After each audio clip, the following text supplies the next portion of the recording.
I'm live and I'm with restaurant royalty today. She's been involved in many facets of the restaurant business, most widely known for her work as a prolific writer and an editor. I'm with Ruth Reichl, and I'm a personal fan of her delicious blog, Le Brief. Is that correct? Did I pronounce that? Brief, yes. My French is not exactement. That was good. That was good. I took 4 years, but I can't remember a thing of it. But Le Brief is her most recent blog, and her most recent book is Save Me the Plums. But I got to tell you, Ruth, I am in awe of your talent as a winner of 6 James Beard Awards for your journalism, your magazine feature writing, and your criticism. I'm a little bit worried that I might be critiqued here today, but no worries. No worries. I appreciate you being on Mr. Restaurant with Will Knox. So, Ruth, let's get into it. Okay, Mr. Restaurant. Where were you born, Ms. Reichl? New York City, Greenwich Village. In the city? In the city. Grew up on 10th Street. You're an urban person. Wow. I am. And what about your family? I'm going to get into this briefly, and that'll come back in later. Do you have a husband? I have a husband and a son. Okay. So now, how did you get your hankering for this world of food and restaurants? When did that first kind of come into your consciousness? Well, you know, as I have written in my books, my mother was the world's worst cook. I mean, she really was. So the first chapter in my first book is about my mother inviting people to an engagement party for my brother and putting 26 of them in the hospital with food poisoning. Right. So I started, I pushed her away from the stove when I was very young. I mean, what was that menu? My mother's menu? Oh, read Tender at the Bone. It's in there. It's like, my mother had mental issues, but don't we all? Come on. Compared to my mother, I feel enormously, very fortunately sane. So, we didn't have refrigeration to do the kind of party she was doing. She invited 150 people, and she got crab meat and, didn't have enough place to refrigerate it. So, she made the soup and put the crab meat in it. That wasn't really good. She was also very fond of doing things like making steak tartare with, bargain ground meat that she found at the supermarket. Down on Hester Street. Yeah. Well, no, around the corner, actually, at Christides. But you're going to be dropping a lot of names here today that I don't know and the audience doesn't know, but keep dropping them. Okay. But anyway, I started cooking when I was really young. And what happens when you cook when you're a little girl is that everybody thinks it's adorable. So even if it's terrible, people tell you what a great cook you are, and you keep cooking, and eventually you turn into a pretty good cook. On top of that, my dad and I used to explore the city on weekends. My dad loved to walk. And so, he took me up to Yorkville. My dad was German and didn't come to the States till he was 26. So he would go up to Yorkville to sort of, go home. Yorkville was German? Yorkville was the German part of New York. Yeah. There's very little of it left now. I think there are 2 shops still, 2 German shops. But in those days, it was really totally German. And you heard German on the street, and all the stores were German. And so I sort of saw that my father went home when he went up to Yorkville, that it was his way of going home.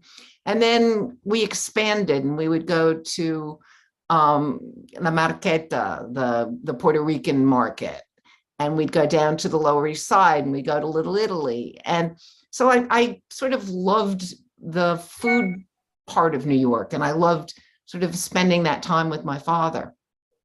And my parents I was the child of a second marriage for both of them. And they were my dad was 50 when I was born, and my mom was 40. And they went out to eat a lot. and they took me with them. I mean, they weren't sort of typical 50s parents. And my father's office was above one of those little French restaurants that used to be all over New York, a place called the Gourmet. And we ate there probably at least once a week. And I loved what happened with restaurants. You know, my parents were happy. They didn't fight when we were in a restaurant. They relaxed. And we had our waiter, and he always took me into the back, into the kitchen, and, you know, showed me what they were making and introduced me to spices. And so, and also my mother was enamored of Joe Baum, who, you know who Joe Baum was, right? Yes, yes. Restaurants of the World.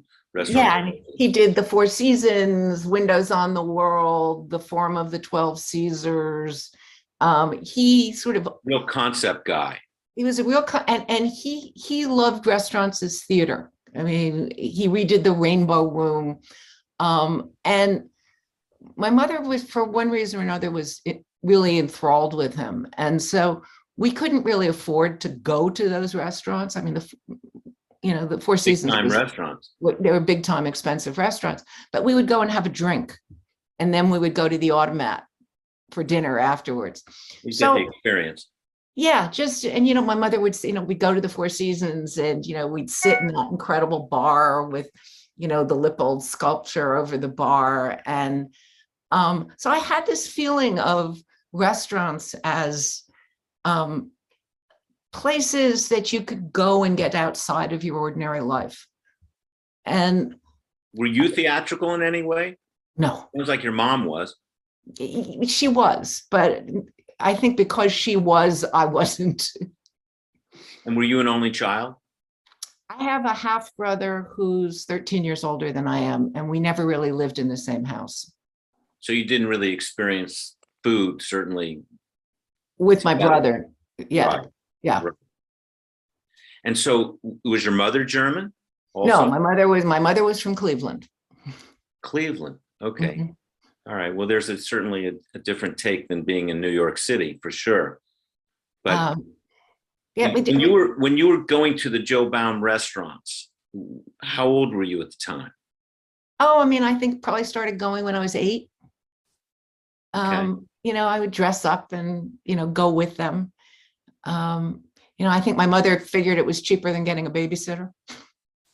But it must have been a very sensual experience for you, because you're visually seeing these big restaurants and these great accoutrements to the restaurants and the food and certainly the smells. And you didn't get behind the scenes. You didn't go into the kitchen, I would imagine. Well, only at the Gourmet. I mean, I did. Max, our waiter, would take me, you know, so I think mostly just to, you know, give my parents some privacy. He would take me back into the kitchen. So I did there. And then I started working in, you know, when I went to college, I got a job shelving books in the library. In those days, the minimum wage was $1 an hour. Where were you at school? University of Michigan. Got it. Smart kid. Well, I wanted to get as far away as they would let me go. And that was as far as they would let me go. But I got a job shelving books for $1 an hour. So I'd work 20 hours and take home $20.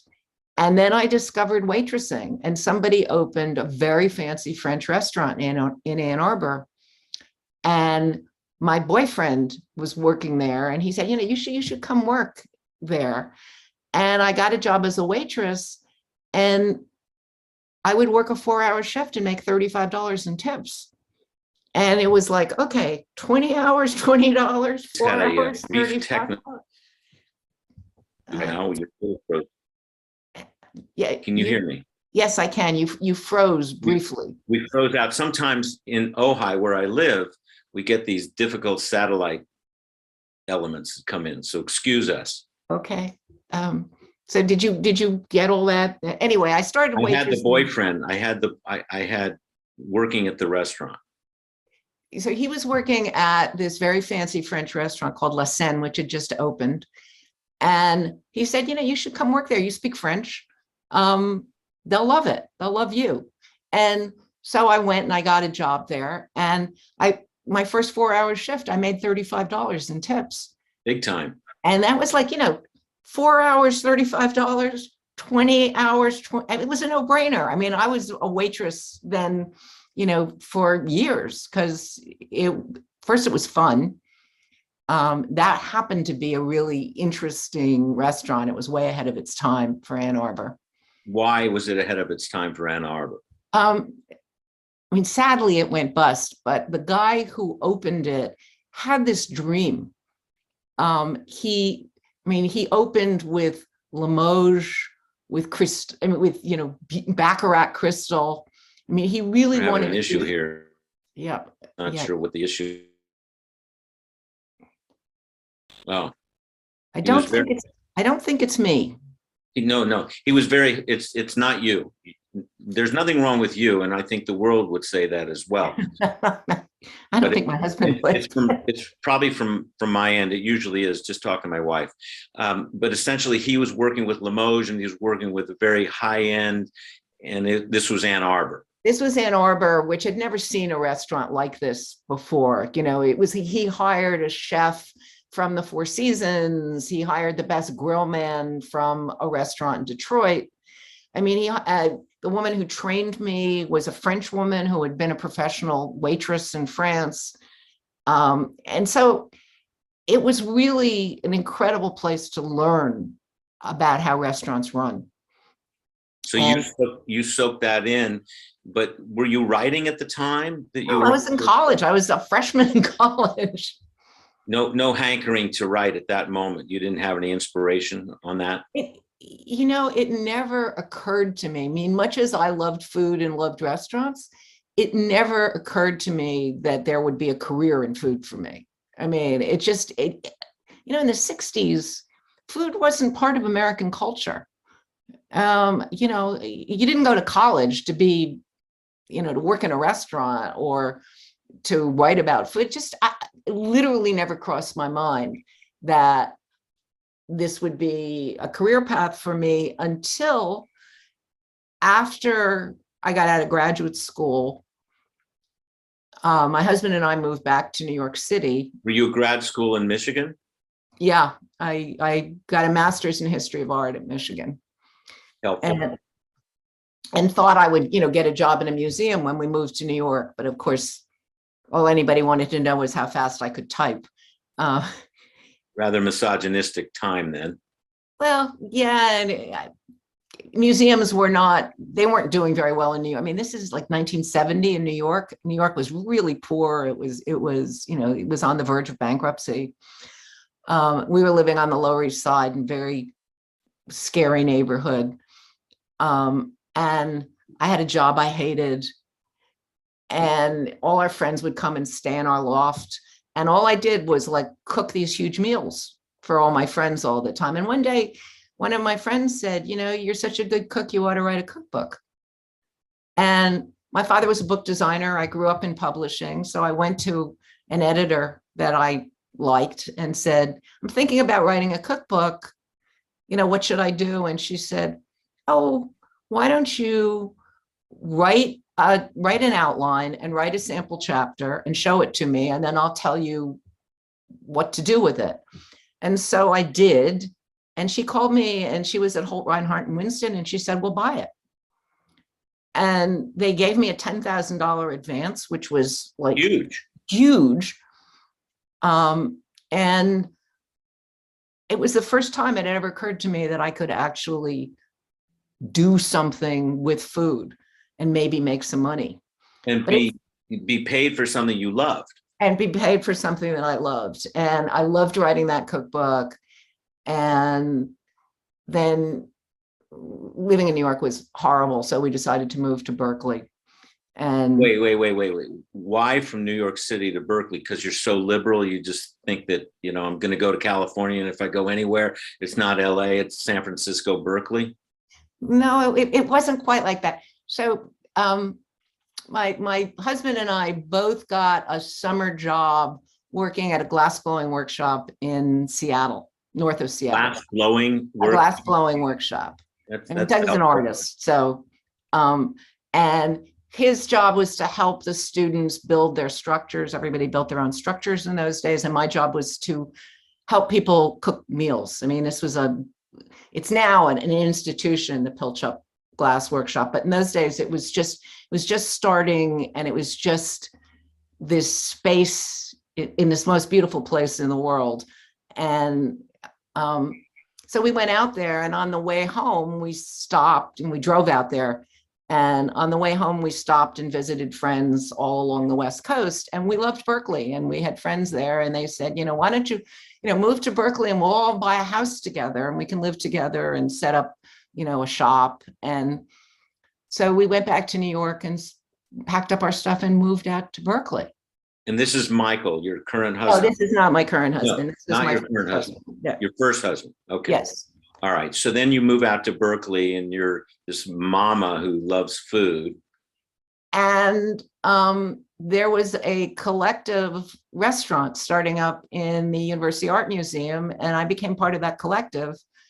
And it was great. It was like everybody who worked there was an owner, so everybody did everything. And living in Berkeley in those days was really cheap. We didn't need a lot of money. It was a wonderful time. And then I started doing a little bit of writing, mostly about art. And one of my editors, New West magazine was just starting in the mid-70s in San Francisco. And one of my editors ate dinner in my restaurant a couple nights a week. And the restaurant was called? Called The Swallow. Okay, that's a great name. Works on many levels. Works on many levels. And it really was, people say I wasn't. I mean, we were a bunch of overeducated people who loved to cook. None of us was professional, but we did everything from scratch. We baked our own bread. And this was a time when, we had quiche on the menu, and people would come in and say, "What's a quiche?" Right. I mean, and but scratch cooking was pretty novel, right? It was pretty novel. I mean, people didn't really do that much, but this is Berkeley. This is Berkeley in the early 70s. So think Chez Panisse, think the Cheese Board Collective. I mean, it was, we all knew each other. It was, it was a small community of food people, and there was a lot of back and forth between all the restaurants. And we all had this idea of, we'd all, gone to Europe on $2 a day, and, had this notion of what food should taste like, and it wasn't like what you got in most of America. I grew up in San Francisco, which was across the bay. And of course, we in San Francisco would think of Berkeley and Oakland as being in the provinces. So rarely would we venture across the bridge. Did you ever go the other direction? Did you ever experience Trader Vic's, which was really the culinary capital of San Francisco? Absolutely. I mean, I know when I became a restaurant critic, I was reviewing mostly restaurants in San Francisco. And, in Berkeley, we went to San Francisco all the time. It's not like today when, the traffic is so bad that it can take you forever. Right. In those days, in 20 minutes, you were across the bridge. So, there were days when I would be back and forth from San Francisco to Berkeley a couple times a day.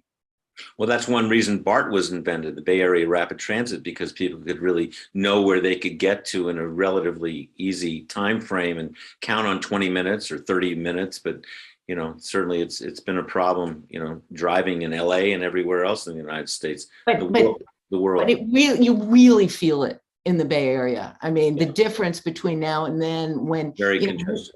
Living in Berkeley really felt like you could say I live in San Francisco, and because we were all there all the time. My husband was working at the Exploratorium, and so he was over there, every day building stuff. And in those days, it really felt like at least to me, one big community. A lot of our friends lived in San Francisco. We didn't think anything about, I was very fortunate to grow up there and be a child of the 60s in San Francisco. The Summer of Love was great. I remember I came out for the Summer of Love. My parents got divorced in the Summer of Love. That's how loving that was. So how do you go from the Swallow? Oh, okay, I'm sorry. You were at the Swallow, and then you met a friend from you knew someone at New West. We're skipping around a little. Yeah, so, we had this big house with, it wasn't really a commune, but there were like 10 of us who lived in the house. And one of my roommate's girlfriends was writing for New West, but she wasn't really a writer. So I was ghostwriting her things. And then I started writing my own articles. And one of the editors he came to the restaurant one night and said, you're a much better writer than our restaurant critic. And you can cook. Have you ever thought about being a restaurant critic? Wow. And I did not think, oh, this is my new career. What I thought was free food. I mean, we were poor. The idea that we were going to go to restaurants and somebody was going to pay for it. I mean, I went back to my house and said to all my roommates, we're going out to dinner. It was so exciting. And I think I did it for 6 years before it hit me that maybe, I just was thinking this is what I was doing until my real life started. And, I don't think it was until the LA Times asked me to be their restaurant critic that it hit me that maybe this was my real life. Well, now, were you working at New West and California Magazine? They were New West. One and the same? It became California Magazine. The Texas Monthly bought New West and changed its name to California Magazine. I see. So then you get into this world of beginning to write about food, but not thinking about criticism per se. Well, no, I was their restaurant critic. Okay, that was it. First, I was the restaurant critic for San Francisco. And then when Texas Monthly bought it, they only wanted one person for the whole state. So I was covering the whole state for California Magazine. But I was also writing big articles. Like, for instance, when Michael's opened in LA, I went to my editors and said, something really new is happening here. The chefs are all American. They're all college educated. They're all under 25, and they want to use American ingredients and have a wine list that's heavy in American wines. And that was such a revolutionary idea at the time that they said, go write that article. Did they send you to Santa Monica? Yeah, I spent almost a year writing that, going back and forth between Berkeley and Santa Monica, because Michael kept not having enough money to open. So he would, say he was going to open in a month, and then everything would shut down while he went and found more money. And, we were all the same age. Couldn't he sell some of the art that was on the walls? Now he could. He didn't. Now he could. He could have done it then too, but he didn't. And he knew he'd find the money, But, I spent so much time there that they forgot that I was a reporter. Now, did you have to go in any way incognito? No, in those days, it was so different in those days. There was this small group of us who really thought that American food should be better. There was no real line between the chefs and the critics. It was like we were all in it together. Our mission was make Americans care about food, make them see why restaurants are important, make them discover their own communities through food. It was a very different time than it is now. It didn't seem like it was a hierarchy. It seemed like you were all working for the same cause, which was to really make the public more aware of a better food experience. Yes, it felt you were part of a movement. We were part of a movement, and and so much so that when I went to Los Angeles, I went as the restaurant critic, and then they made me the food editor as well. And, today that would be ridiculous, the notion that you could, both. It was the biggest food section in the country. It was this huge food section. It was 60 pages every week. And now it's been reduced to nothing. It's coming back. It is. You have some advanced knowledge on that? I do. It's going to come back. Maybe we'll talk about that after the break. I'm told we're going to break shortly from Dr. D, who's hiding behind whatever he does, So the fact that you're a critic and an editor, that overlaps. Because as a critic, don't you really have to be incognito? You do, but I'm fascinated by that. yeah, I mean, I felt like for me, everything changed when I went to New York.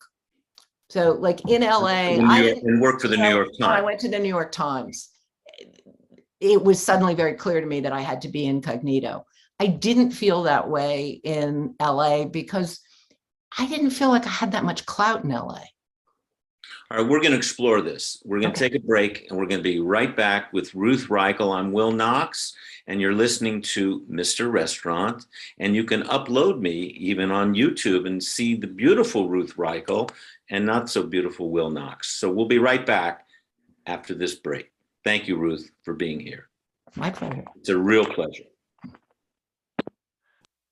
Welcome back to Mr. Restaurant. I'm Will Knox, and I'm with royalty, Ruth Reichl. I refer to her as royalty because she's just gilded with so much knowledge as a critic, as an editor. Ruth, I'm gushing because you're here. It's a special treat really for me because I'm starting the show. You know, I had thought about doing this restaurant show for some time. I wanted to key in on not the cuisine so much of restaurants, but really the business of restaurants. And you've been behind the scenes, not necessarily working as you started working in restaurants, but you really have seen it, you know, kind of from afar, but you're in there as well. And you've got an extraordinary life in restaurants, which I want to continue to talk about. So thank you really for being here. It's really a pleasure. When we left off at the break, we were talking about LA and New York, and you were getting your feet wet primarily as an editor and a critic, and you were a hybrid, and you were discussing what it really means to be a critic. And that's really what I want to explore, you know, right now. You know, how did you gear up for that life? Because you have to be somewhat incognito, right? I've used that word, but you ever use disguises? When I went to New York, I mean, I was famous for the fact that I wore disguises in New York because when the New York Times came after me, I'd been at the LA Times for 10 years. And I had watched restaurants change a lot, but it never felt to me like, I mean, LA is such a celebrity town that people care more, you know, what movie stars go to the restaurant than what the critic thinks. So I didn't ever feel like I had this, you know, life and death power over a restaurant. When I was on my way to New York, I sat on a plane next to a woman who said, "I know who you are." And I said, "Oh, don't be ridiculous. You have no idea who I am."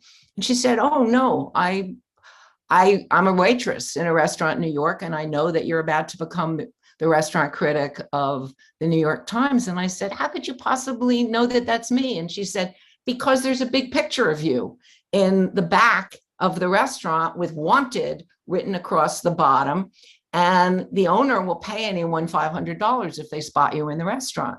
Wow. And I sat on the plane. I mean, it had never really crossed my mind that this was something. I mean, it suddenly hit me that in New York City, what the critic of the New York Times says is worth millions of dollars to a restaurant. And then of course they would want to know who you are. And so I was just thinking, like, what can I do? Because I do not want to be that person who the red carpet gets rolled out for. I need to tell my readers what's going to happen to them, not what happens to the restaurant critic of the New York Times. And so I got off the plane and I called my mother's best friend, who was an acting coach. And I said, "Where do I go to get a wig?" And Claudia said to me, No. You can't just get a wig. Come on, I'm coming over." So she came over and she said, "Who do you want to be?" And I said, "What do you mean?" She said, "You know, if you're going to do this, do it." And I was like, "Well, what do you mean?" She said, "Who are you going to be?" So I pulled my mother-in-law out of the air and I said, you know, I wanted to be her. It's like a very modest, lovely Midwestern woman. who came to New York, once a year to go to restaurants. And so she made me really figure out the entire backstory of this woman. I got a credit card in a fake name. She then, took me to a wig maker, took me to a makeup person. We did clothes, and I turned into a woman named Molly Hollis, who didn't in any way resemble me. And then Claudia and I went to Le Cirque with me as Molly, and we had the single worst experience you could have in a restaurant. I mean, is they didn't want these two old ladies there. We weren't chic.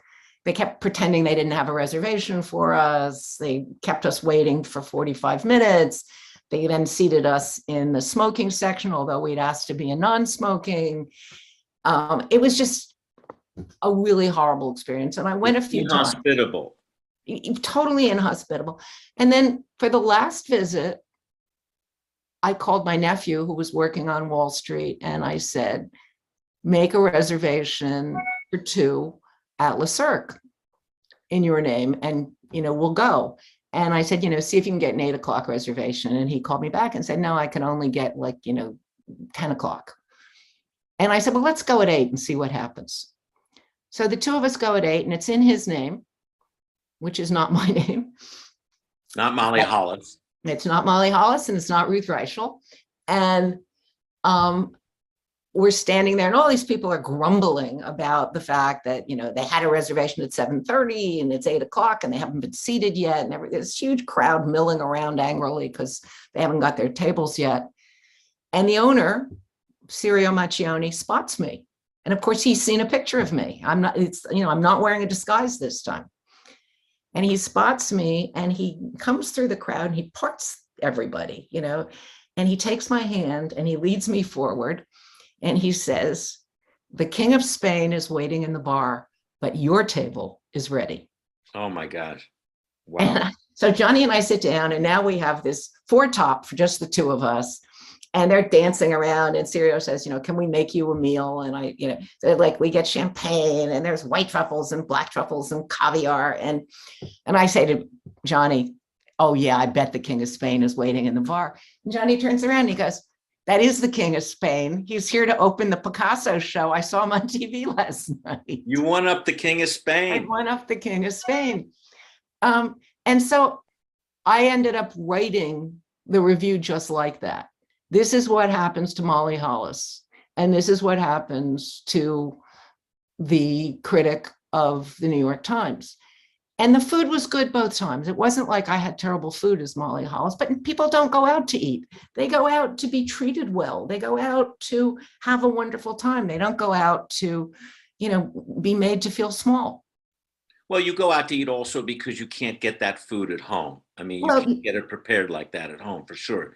You're not going to eat white truffles at home, particularly, I would think, most people.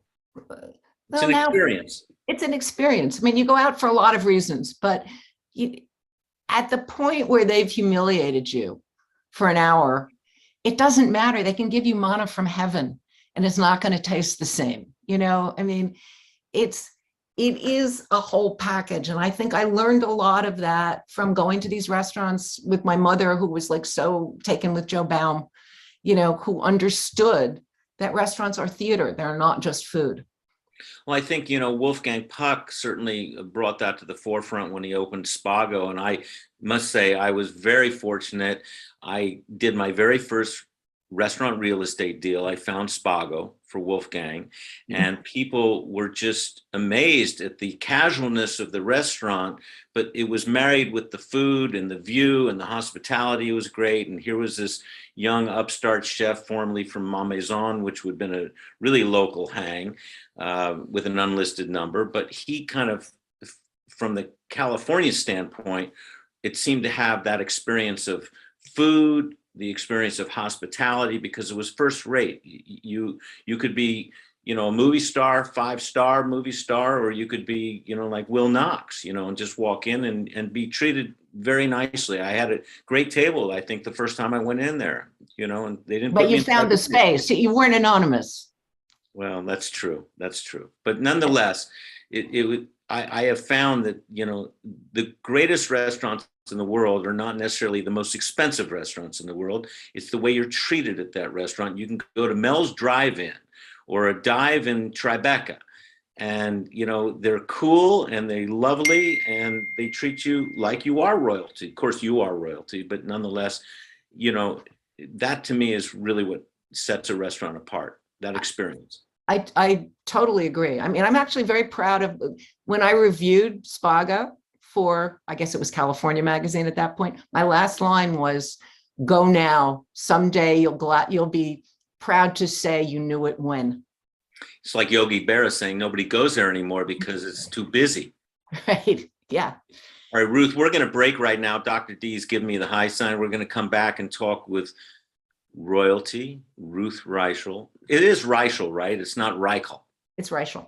Reichl, because Reichl. some would say Reichl. I say I don't care. It doesn't matter. I don't say it right either. I'm here with Ruth, who is my new best friend. She wrote that in my book, actually, when she saved me the plums, to my new best friend, Will Knox. Oh boy, that was really scintillating that you wrote that to me. I was touched. That was 3 years ago, just before COVID, when we met in Ojai, because Nancy Silverton was doing an event and you did a book signing there, and that's where you and I first met. Now we're here, back again.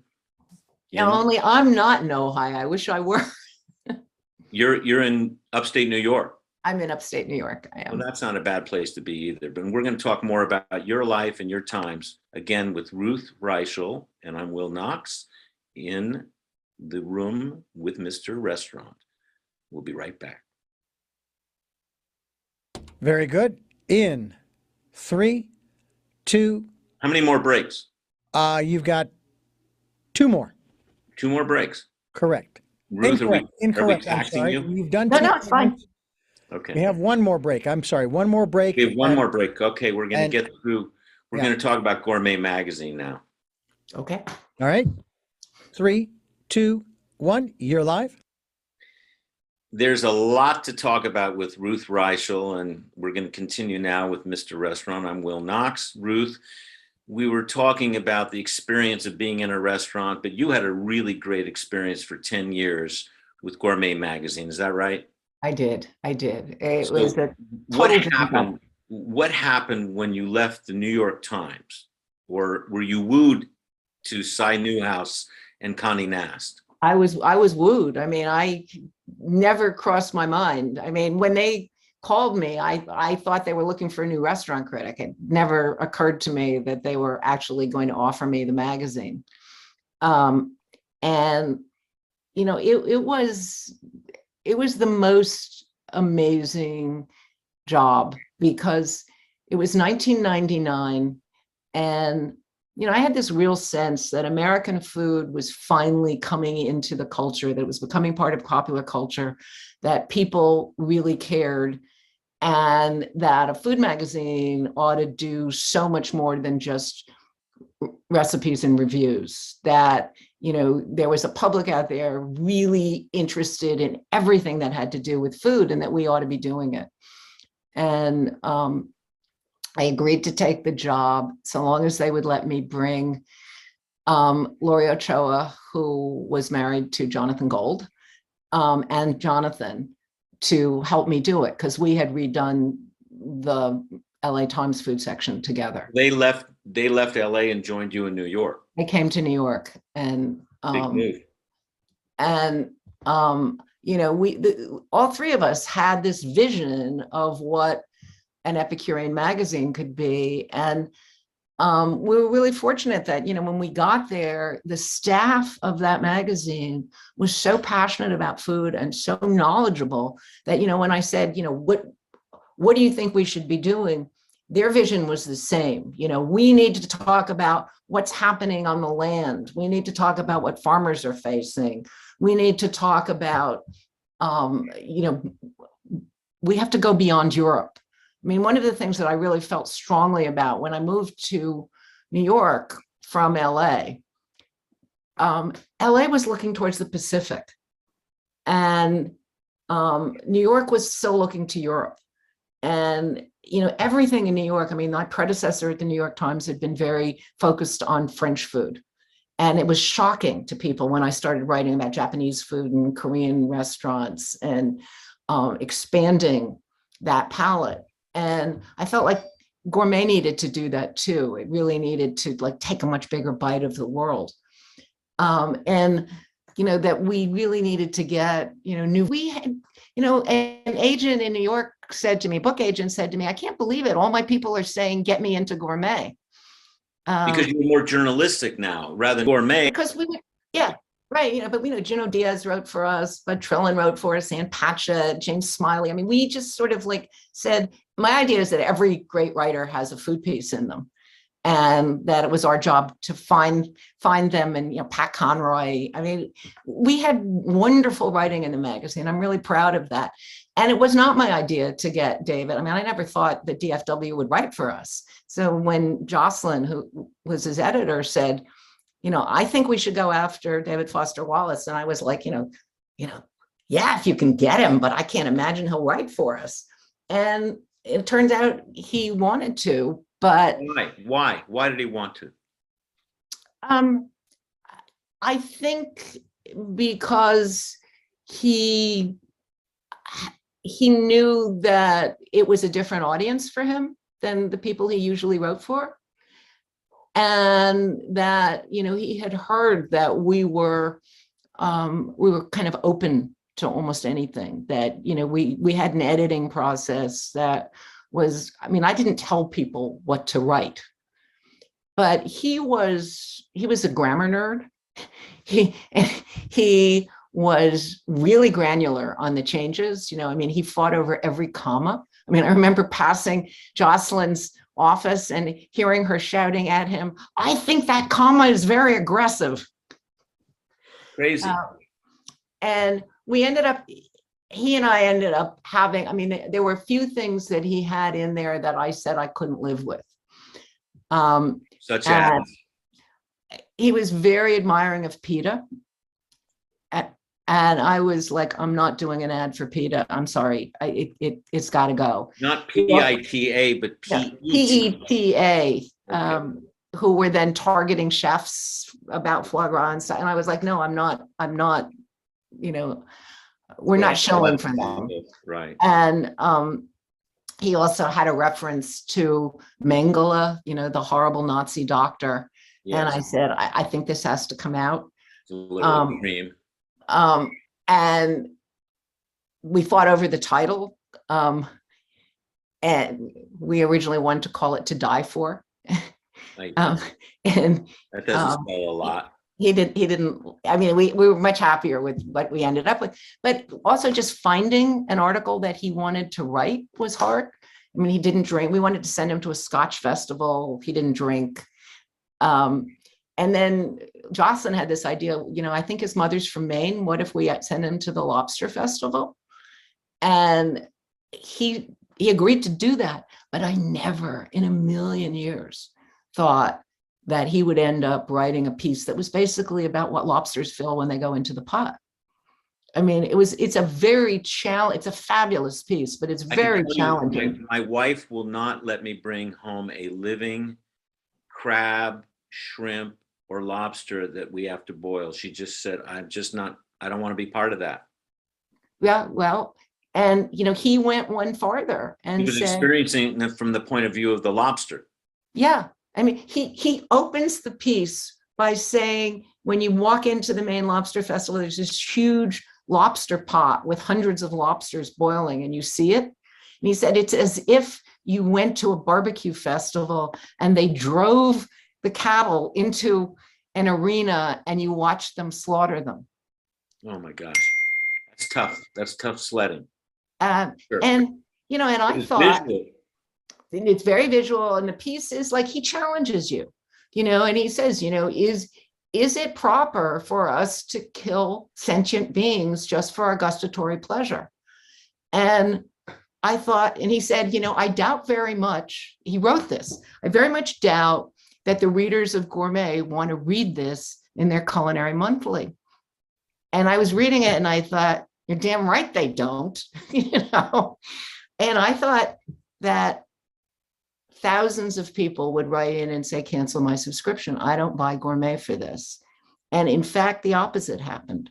What we got were hundreds and hundreds and hundreds of letters thanking us and saying, it's the most thoughtful piece they'd ever read in a food publication. And, a few people said, if you have a lifetime subscription, I'll buy it, because any magazine that gives us this kind of food for thought, I want to support. So you really elevated the magazine from an Epicurean experience to much more of a journalistic one. Well, and, it was very much, Not muckraking. Thanks to David Foster Wallace, we started being really fearless. If they could take that, they could take anything. So, we started writing, we did some muckraking stuff too. I mean, we wrote about, the tomato workers in Immokalee, Florida, who were virtual slaves. And we wrote about that. Another thing that, Gourmet would never have challenged, they wouldn't have tackled that before we got there. But, I think people want to know that those tomatoes that they were buying in the supermarket were, being picked by people who were being chained into the places that they lived. So you're working in this new corporate milieu, which, of course, with the LA Times, New York Times, those are pretty corporate places too. Not like Condé Nast. Right. So tell me about that, working with Cy Newhouse. Was it restrictive? Did you feel like you were going to lose your personal soul to a corporate entity? Condé Nast was not corporate in that way. I mean, Cy Newhouse was a strange man, no question. But why? He was awkward. He was a billionaire. He was used to getting his own way on everything. But he genuinely believed that if you gave people a quality publication, they would pay for it. And his way of operating was, he let you do what you did. I mean, there was very little overseeing of you. I mean, you went in and showed the honchos, the magazine, when it was too late for them to change anything. It was already on press when you showed them what you were doing. I mean, it was an extraordinary amount of freedom. And, his modus operandi was, do the best that you can. And at some point I'll fire you because I don't like it. And I always thought, someday I'm going to get fired, but as long as I've got this freedom, I better take it. So they didn't bring you in prior. They absolutely gave you free reign, and just, Ruth, you go with your team, you go out and do the best you can do. And yeah, I mean, I had, James Truman was the editorial director, and I had to show him the book, but it wasn't like he read everything. I would just show him, we're doing this. I don't think anybody will ever have that kind of freedom again. I was talking to Graydon Carter last week about it, and we were both saying, there will never be another institution like the old Condé Nast. He's got a great publication out now called Mail. Is that right? I think it's Airmail. Airmail. Yeah. I'm getting the high sign from Dr. D that we got a break in about 2 minutes, but ostensibly you had a wonderful experience, but then what happened? Did it just cease after 10 years, or did you get a sense that Gourmet was going to be sold? Or I never thought that they would close Gourmet, but they closed it. They didn't say, we're going to do a new direction, Ruth, you're gone. No, they closed it. They closed it. Just like overnight. I mean, I found out when everybody else did. Literally overnight. Yeah, literally overnight. It was like I was on tour for the second Gourmet cookbook, and I was told to come back to New York on a weekend. And that Monday morning, we all went into the office, and Cy came in and said, we're closing the magazine. And we were all just blown away, utterly stunned, bereft, in shock. I mean, there were people who had been working there for 30 years. And so how did you get through it? I wrote a cookbook. You wrote a book later, but that particular moment in time with your staff, you're with these people for 10 years, a lot of these people. Did you go out and just get drunk, or what? Yeah, no, so, I mean, we were in the middle of, the kitchen was full of food. We were shooting, we had shot the December issue. It was on press. we were working on the next issue. And I just said to everyone, we all had to clean it. Everybody cleaned out their offices. And then I said, everybody come to my house and bring whatever food, and the wine editor had like an office full of wine. And he just said, like, we're taking all the wine. And we went to my house and stayed up all night drinking and crying. And like a giant wake. it was a giant wake. And the next day I had to get on a plane and go back out and continue promoting the Gourmet cookbook. Oh my gosh. And at this time you have your son and your second husband, and they're in tow. And how old's your son at this point? Nick was, he was in college. How did he take it when you called him? He grew up with the magazine. Yeah, no, I mean, he was 10 when I went to the magazine. And, he was philosophical about it because I had always said, look, someday I'm going to get fired. He was just couldn't, like everybody else, couldn't believe that they hadn't fired me, that they'd closed the magazine. I mean, you can't imagine what it was like to be on book tour for that. I mean, people would get up in the middle and like give testimonials. I mean, tears running down their faces saying, I learned to cook with that. I mean, the magazine was, almost 70 years old, and it was a part of people's lives. So I think it took all of us a long time to really understand that the magazine was dead. I mean, it felt like a murder. All right. Well, listen, on that light note, we're gonna take a break, and we'll be right back with Ruth Reichl. I'm Will Knox, and this is Mr. Restaurant. We'll be right back. Thanks, Ruth. All right, very good. That's the last break. And then, of course, what we'll do right here at the end, of course, is a close. So how much time do we have, Dr. D? I'd say you've got 5-7 minutes. Okay. All right. We're going to come out of the wake now. Okay. In 3, 2, 1, you're live. Okay. Once again, we're with Ruth Reichl. And where we left off, we were in a wake, but now we're going to sing, Ruth, because you were in this wake and you came out of it with just aplomb. So tell me a little bit about what happened after that. Okay, the first year was really tough. And, then it's like, I did what I always do when I'm upset is I went into the kitchen, I just sort of cooked for a year. And then I wrote a book called My Kitchen Year, about how cooking after the end of the magazine really grounded me. And then I wrote a novel, and then I wrote a book about the end of Gourmet. Well, hold on a second. So you were always with people, and now you were very isolated, right? No. Writing? I mean, I was isolated, but, I'm a very social person. We have a lot of friends. I still cooked for a lot of people. I wasn't in an office anymore, but, I started life as a freelance writer. So it was like going back to the life I had Roots before. I mean, I really missed the collaboration. I also got, for 3 years, I was a judge on Top Chef Masters. And so that was like, a month of very intensely being with other people. But that was television. That was a whole different medium. But I had done, we did 4 TV shows at Gourmet.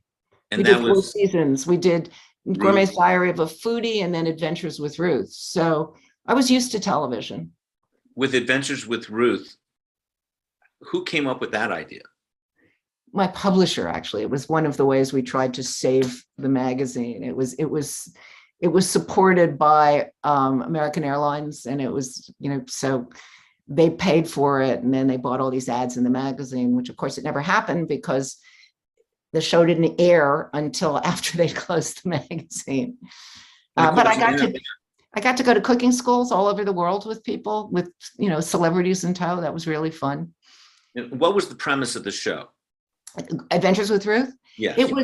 It was like I would go to a cooking school and learn some kind of cooking. Like, I went to Laos, I went to Vietnam, I went to Brazil, I went to Venice, and went with a great baker, and I went with Fran McDormand to Blackberry Farm. And oh my gosh, is that before Fran was Fran? or was it just as Fran was becoming Fran? No, she had already done Frances Fargo. McDormand. She had already done Fargo. I mean, so Got she'd already, and she is great. That episode is wonderful because she's so funny and she just made fun of me the whole time. She seems like a very understated person, She is very understated, very direct, but probably very opinionated. Yes. very opinionated, and great fun. And she happens to live around the corner from me in New York. So, I would run into her at Fairway. And one day I just said, I'm doing this show. You want to come with me? And she was, yeah. You've known a lot of people, a lot of big names. You don't flaunt them particularly, but is there anybody that really sticks out as a brand name celebrity that you really admire? Well, Wolf is one of them. I've spent a lot of time with Wolf. And I think there's nobody like him. I mean, if you want to look at the history of what happened in food in the last 50 years, he was like ahead of all of us. Another one. I would say one thing about Wolfgang Puck. You see him always still to this day working the restaurants. Absolutely. He's a hardworking guy. He is a hardworking guy. He's a great manager. He's a terrific cook. He takes lemons and makes them into lemonade like nobody I've ever seen. Is that instinctive? Yeah, I mean, I think he's a genius. I mean, I think he's literally a genius. I'll tell you another person I really admire in the restaurant business is Dan Barber. I mean, I think he has the most interesting food mind of anybody out there today. I mean, he's That's always Blue Hill Farms. Yeah. Stone Barns, Blue Hill and Stone Barns. And he's always 3 steps ahead of the rest of us. Nancy Silverton. Do you feel that whole quality of the Dan Barbers and the Wolfgang Pucks, that's innate, that they have that certain talent? I mean, Barber was in LA for a while, if I recall. Yeah, he worked for Nancy until she fired him. And Nancy Silverton, who is, admittedly a very close friend, but another person who has really shown she has forged a path for women. Another one, Tony Tipton Martin, who worked with us at Gourmet at the LA Times, and really forged a path as one of the only Black food writers in the 80s, and again, sort of showed us how we ought to be doing things. I mean, the food world is filled with amazing people. I should get Tony Tipton on this show. You should. She's a wonderful guest for me. Yeah, and she's from LA. Well, then I'm going to look into that. I don't know her at all, but I certainly know Nancy because I've had Nancy as a client of mine for some years, and she's a friend, and she certainly is a forerunner. Suzanne Goin is a client and a friend. I've been very fortunate to work with women in the business, and your experience being at the forefront of all this, seeing the chefs, the operators. Susan Feniger also is a good friend. I think it's a wonderful time that you lived through, and you were really the forerunner to these later these women who had to forge through all of this, again, misogyny. It was a man's world. And you really have seen the rise of the chef owner operator, which was very unique. And to this day, women stand out. And I think it's a great thing for women right now. It is. It is a great time. It is a great time for women. It is. And it's been a long time coming. Boy, we thought it was going to happen in the 80s, and then we thought it was going to happen in the 90s, and it's shameful that it's taken until now to really take hold, but it finally is. The arc of justice moves slowly, right? To quote a well-known man. Ruth, this has really been a 5-star experience for me, certainly, to have you on the show. It's a word gourmet for me to have you on the show, and I really can't thank you enough. Well, it was very fun for me. I hope to see you in person. So we like fun. Yes, we do like fun. I'm Will Knox, and this is Mr. Restaurant you've been listening to, and you've been with Ruth Reichl today, and we could spend more days and nights, which I would like to do. Don't tell your husband. But ostensibly, it's just a real pleasure. Thank you for being on Mr. Restaurant, and thank you, Mr. Restaurant fans out there in the world, for being here today. Onward. Onward. See you.